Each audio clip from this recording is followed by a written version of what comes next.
Assalamualaikum warahmatullahi wabarakatuh. Baiklah, di sini kita akan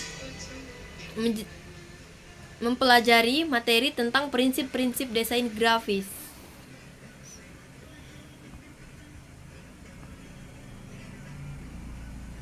Dalam desain grafis, memahami elemen saja tidak cukup.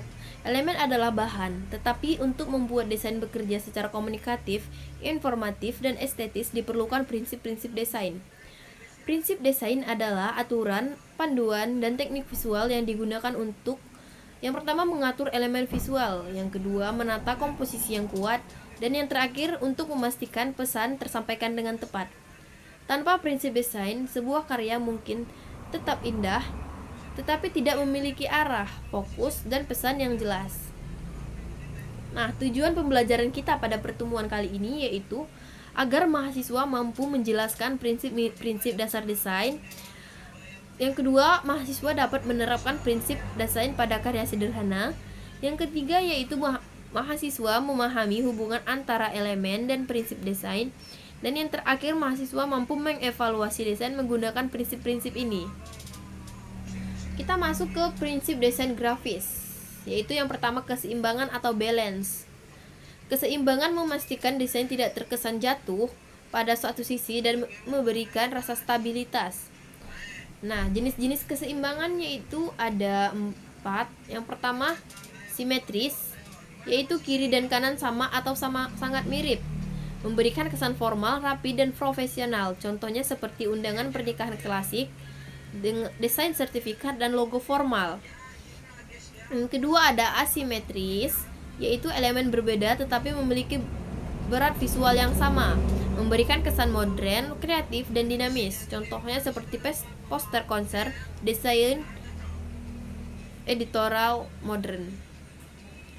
Yang ketiga ada radial, yaitu elemen mengelilingi titik pusat. Contohnya seperti logo bunga, roda, pola mandala. Yang keempat ada mosaic balance, yaitu tampak tidak beraturan tetapi tetap memiliki ritme visual. Contohnya seperti desain abstrak, kolase, dan kreatif. Nah, faktor yang mempengaruhi berat visual yaitu yang pertama ukuran, yang kedua warna, yang ketiga tekstur, dan yang terakhir ada posisi tinggi rendahnya dalam frame. Yang kedua yaitu penekanan. Penekanan menetapkan focal point, yaitu bagian yang harus dilihat pertama kali. Cara menciptakan penekanan yaitu yang pertama perbedaan ukuran besar atau kecilnya, yang kedua warna kontras, yang ketiga bentuk yang unik, yang keempat ruang, dan yang terakhir garis pengarah. Contohnya pada poster film, wajah tokoh utama sering dibuat lebih besar dengan pencahayaan kuat yang sangat fokus. Yang ketiga kita akan membahas kontras. Kontras menambah daya tarik dan membuat informasi lebih mudah dibaca. Jenis-jenis kontras terbagi menjadi 5, yaitu yang pertama kontras warna, terang atau gelapnya, panas atau dinginnya. Yang kedua yaitu kontras bentuk, yaitu bulat atau kotak. Yang ketiga ada kontras ukuran besar atau kecil. Yang keempat ada kontras tekstur, kasar atau halus. Dan yang terakhir kontras tipografi, bold atau light serif atau sans serif. Nah, kontras yang baik dapat meningkatkan keterbacaan, misalnya teks putih pada layar hitam.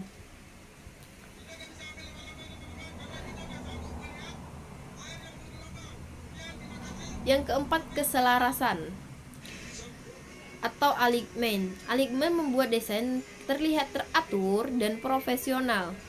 Jenis-jenis alignment yaitu yang pertama left alignment, yang kedua right alignment, yang ketiga center alignment, yang keempat justified, dan yang terakhir grid alignment, paling umum di desain modern. Contohnya seperti website pada aplikasi yang menggunakan grid agar tampilan konsisten dan enak dilihat.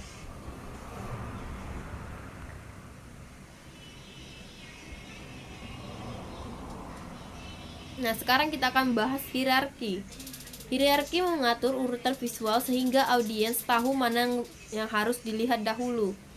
Cara membangun hierarki visual yaitu yang pertama ukuran judul lebih besar, warna dominan pada elemen penting, Penempatan area atas atau bawah, menggunakan font bold untuk informasi utama. Contohnya seperti poster acara, nama tanggal, nama acara, lokasi, kontak.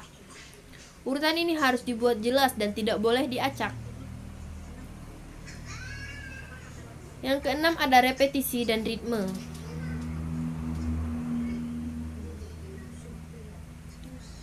Repetisi menciptakan konsistensi, ritme menciptakan aliran. Fungsi dari repetisi yaitu yang pertama memperkuat identitas visual, yang kedua menjaga keseragaman desain, yang ketiga membuat desain lebih profesional.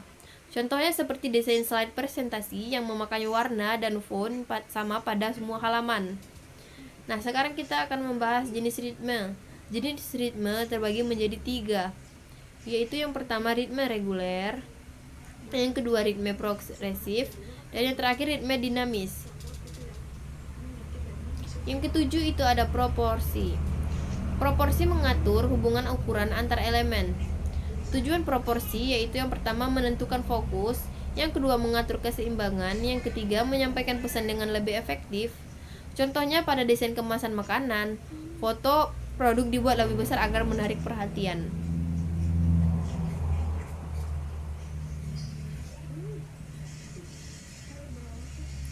Yang kedelapan ada kesatuan atau unity. Unity membuat desain terlebih melihat menyatu sebagai satu kekuatan visual. Cara menciptakan unity yaitu mengikuti palet warna yang konsisten, menggunakan 1-2 gaya tipografi, menjaga jarak antar elemen, dan memakai bentuk yang harmonis.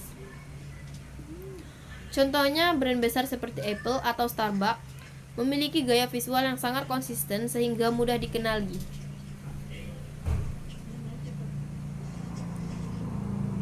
Nah, sekarang kita akan membahas hubungan elemen dan prinsip desain. Prinsip desain bekerja dengan memanfaatkan elemen-elemen desain seperti garis, warna, bentuk, tekstur, dan ruang. Contohnya, garis dengan aligmen sama dengan letak rapi. Warna dengan kontras sama dengan fokus yang kuat. Ruang ditambah penekanan sama dengan focal point jelas. Bentuk dan ritme sama dengan komposisi harmonis. Hal ini menunjukkan bahwa prinsip tidak bisa berdiri sendiri.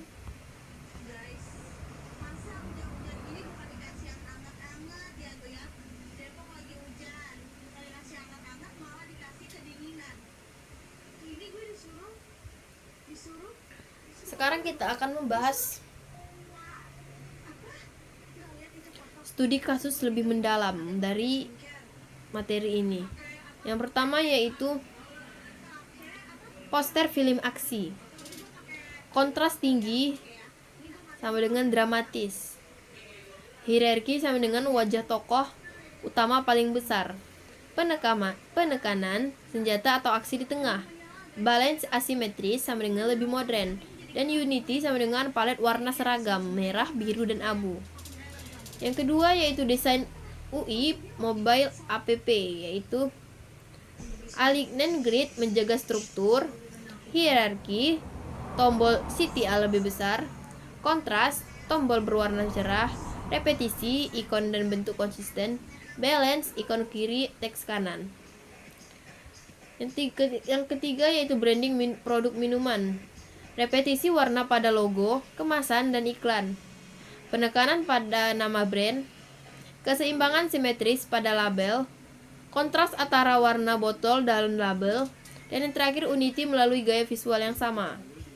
Nah, kesalahan mahasiswa pemula dalam prinsip desain yang pertama yaitu semua elemen dibuat lebih besar, tidak ada focal point. Yang kedua tidak memperhatikan ruang, desain terlihat sesak.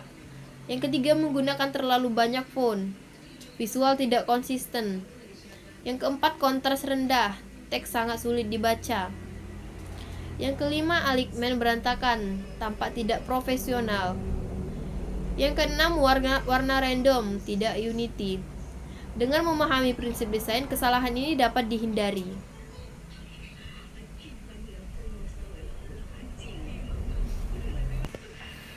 Baiklah, saya rasa pertemuan kali ini cukup sampai di sini. Kita kita akan lanjutkan minggu depan dengan materi tipografi dalam desain grafis.